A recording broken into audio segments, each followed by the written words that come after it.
no gold is not enough. Yo guys, Mystic here, and today we are back with another 7 Days to Die tutorial, and today we're going to be going over how to farm in Alpha 19.3. Now if you do enjoy videos like these, make sure to drop a like on the video down below and subscribe if you are new here, and turn the bell notification on so you get notified whenever I upload next. Also follow me on Twitter, there will be a link down in the description so you get notified whenever I upload and go live. Let's get into today's video. Okay, so starting off here, if you are going to farm in 7 Days to Die because you don't really find too many animals, that is one of the problems that I'm finding with Alpha 19, is there is just not enough animals to get meat. One of the other ways to get food is actually by using these farm plots, which you can build in your base outside. Just have a little nice farming area if you want to make a greenhouse, for example. So for these farm plots, you can make them either in a workbench or just your inventory. It doesn't really cost too much. So if you click on our one farm plot, all you need is 4 wood, 10 rotting flesh, 25 nitrate powder, and 100 clay soil. So with these farm plots, all you do is, if you have it in your inventory, just like a regular block, you just come here, press RT on it, RT, or your right mouse button, and it is just a 1x1 block that you can place your seeds into. So let's go on to the next one. Okay, so for the perks that you are going to want to use with your farming and such, it is living off the land, which is in our fortitude attribute. So with this, the first level you can just get for free, like most perks in the game. Well, it's not for free, but you don't need to be level 2 in the attributes. So with this, you can harvest 2 items from wild or planted crops, craft seeds for flowers and decorative plants like goldenrod, I can't pronounce that, aloe and yucca, and then farm plants. Farm plots cost 30% less to craft. Now if we get that up to level 2, we will need our fortitude to be level 3.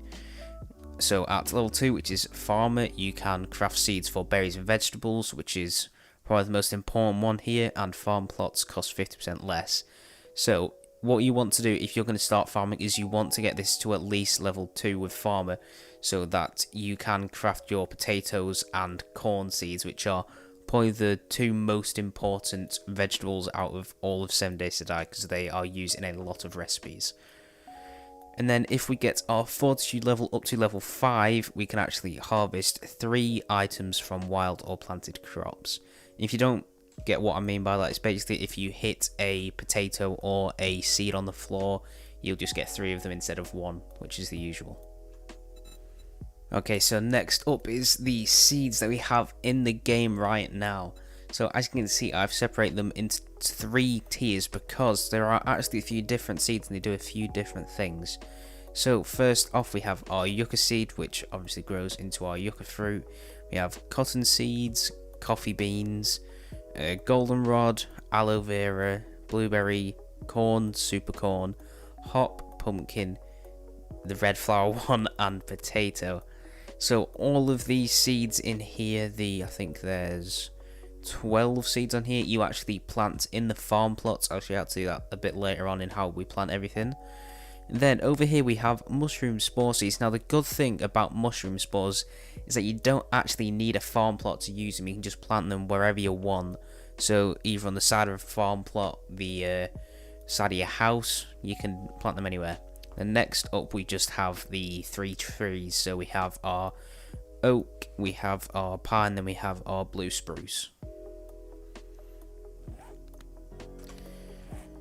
Okay, so after all these seeds that you placed, this is what you'll get out of them. So obviously if you are putting all these in the farm plots, this is what you get. So if you put yucca seeds in, you'll get some yucca fruit. Cotton seed, you get cotton. Coffee, you get coffee beans. Coffee beans, sorry. With goldenrod, you get goldenrod flowers. Aloe vera, you get an aloe vera leaf. With blueberry seeds, you get blueberries. Corn, you get an ear of corn. Super corn, you get an ear of super corn. hop seed, you get hops flour. Pumpkins, you obviously get a pumpkin, and then the red flour, you get the actual flour of it, and then potatoes, you get potato, and then obviously a mushroom spore becomes a mushroom. So the most important ones that you really want to try and find or get is the ear of corn. Now, as you can see, these are actually used in some of the best recipes. So we've got the hobo stew, the meat stew, the sham chowder, shepherd's pie, and vegetable stew. Now, in my opinion, these are some of the, or if not the best food sources in the game. They give you a lot of buffs from the from the more speed that you get, the stamina, and all that lot. Next, we obviously have the potatoes, which is used in most of the same ones as the corn. So you need the hobo stew, the meat stew, sham chowder, but you also get steak and potato meal. Now, with this one, it's just one of them ones that are just fun to use, you know? Like, it's one of the ones, yeah, as you see, a filling meal fit for a king. Now, that is what that is. Steak and potato, get steak and chips in the good old medium rare in 7 days to die. That is what you want. Next up, we actually have the mushrooms, which are probably one of the easiest ones to find. And with these, you can craft herbal antibiotics. You can craft spaghetti, the steak and potato, and vegetable stew. And then next up we have the hops flour. Now, if you don't know what this is used for, this is mainly just used for beer. So with beer, basically what it does is it gives you more fist melee damage, which isn't really too useful, but it gives you 50% stamina gain. So like this and the coffee go together mainly. So if you don't have any coffee seeds and you have hops, use this, because if you're going mining, this will help you out an absolute ton if you're using a steel or an iron pickaxe, because you'll just be able to get your stamina back so much quicker than you would usually. Another useful flower, in fact, is actually the goldenrod, and I can't say it, but you know what flower, but the red flower, the Crynstherum or something. I'm sorry, I can't pronounce it very well. But these two are actually used to make pure mineral water, which is obviously the best drink in the game. So if you can get, well, they're really easy to get, these two flowers. They're just out if you're in most likely in the forest biome is where you're going to find them. Just pick up a few flowers or punch a few of the little seeds down and just easily get some pure mineral water later down the line, because all you need is murky water, coal, and then one of each flower. So no problem with that. Okay, so to plant these seeds, all you need to do is have them in your taskbar, or whatever you like to call it. Have your wheel scrolled on them so you've got them in your hand. And if you go over to the farm plot, all you're going to need to do on it is click your right mouse button, or if you're playing on a controller, I think it would be LT, like you're placing a block. So that is all you need to do. You don't need to do anything else other than that. Well, you do need to make sure that your farm plots do have at least one bit of sunlight on them. They can be as close together or as far together as you want. It doesn't really matter, but you just have to make sure they have to be getting a little bit of sunlight, because obviously that's how plants grow. They need sunlight to photosynthesize. So it's the exact same in this game. And if you do remember what I was telling you about the mushroom spores, that they don't actually need to have a farm plot.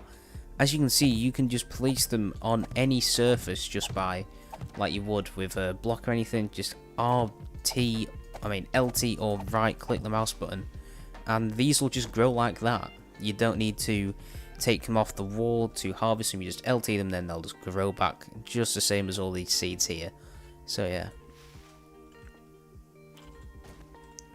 And then finally we have the 3 tree saplings. So if you're going to make a tree farm, which I personally don't mind doing because it's just an easy way to get wood, I'd rather do that than clear loads of forest down. All you do is just go into the ground, just I keep saying RB, just LT and right mouse button.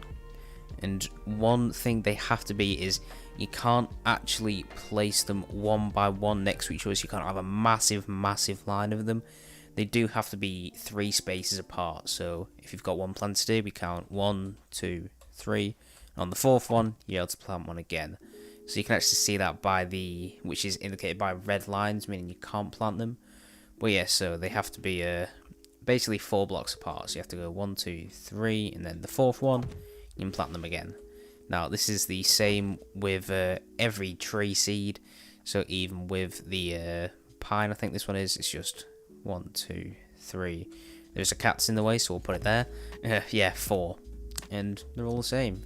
So that is how you plant and yeah, just plant and farm every seed in the game.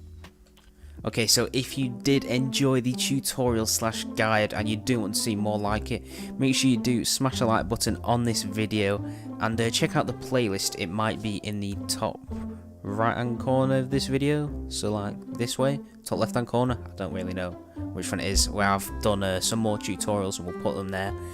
But yeah, if you like the video, yeah, like I said before, just subscribe if you are new here and turn on that bell notification so you get notified whenever I upload next. This has been Mystic, and I'll see you in the next one. Peace.